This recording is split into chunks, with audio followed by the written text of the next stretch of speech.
അപ്പോൾ ഇതാണ് നമ്മുടെ സാരി വരുന്നത്. ഇന്നലെ എൻ്റെ കയ്യിൽ കിട്ടിയിട്ടേ ഉള്ളൂ, പക്ഷേ എനിക്ക് അതിൻ്റെ വീഡിയോ ചെയ്യാനായിട്ട് ഇങ്ങനെ തിരക്കായിട്ട് വൈകിയായിരുന്നു. അത്ര ബ്യൂട്ടിഫുൾ ആയിട്ടുള്ള സാരിയാണ്. ഫസ്റ്റ് നമുക്ക് അതിൻ്റെ ഡിസ്ക്രിപ്ഷൻ നോക്കാം കേട്ടോ. അവൻ ഡോള സിൽക്കാണ് ഫാബ്രിക് വരുന്നത്.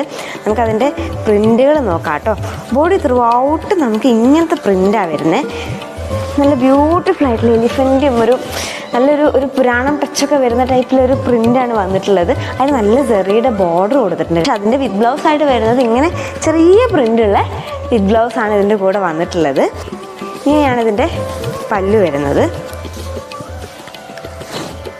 കണ്ടില്ലേ? അപ്പം നമ്മളത് വിയർ ചെയ്തിട്ടുള്ള ലുക്ക് ഇങ്ങനെയാണ് കേട്ടോ വരുന്നത്. നല്ല ഒഴുകി കിടക്കുന്ന നല്ല കംഫർട്ടായിട്ട് വിയർ ചെയ്യാൻ പറ്റുന്ന ടൈപ്പ് സാരിയാണ് കേട്ടോ.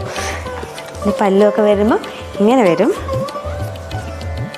പലരും നമുക്ക് എപ്പോഴും മെസ്സേജ് അയക്കും. എത്ര വീഡിയോയിൽ പറയുമ്പോഴും എല്ലാവരും മെസ്സേജ് അയക്കും, നമുക്ക് ഉടുത്താൽ തടി തോന്നിക്കുമോ, പൊന്തി നിൽക്കുമോ, എല്ലാവരുടെയും സംശയം അതാണ്. അപ്പോൾ ഒട്ടും തന്നെ പൊന്തി നിൽക്കാത്ത ടൈപ്പ് ഒരു സാരിയാണ്. നല്ല കംഫർട്ടാണ് വിയർ ചെയ്യാനായിട്ട്. നമുക്ക് ഈ സാരി ഇപ്പം സ്റ്റോക്കിൽ അവൈലബിൾ ആണ്. അപ്പോൾ പെട്ടെന്ന് തന്നെ വേണ്ടവർ വാട്സപ്പിലേക്ക് മെസ്സേജ് അയച്ച് ഓർഡർ പ്ലേസ് ചെയ്യൂ കേട്ടോ.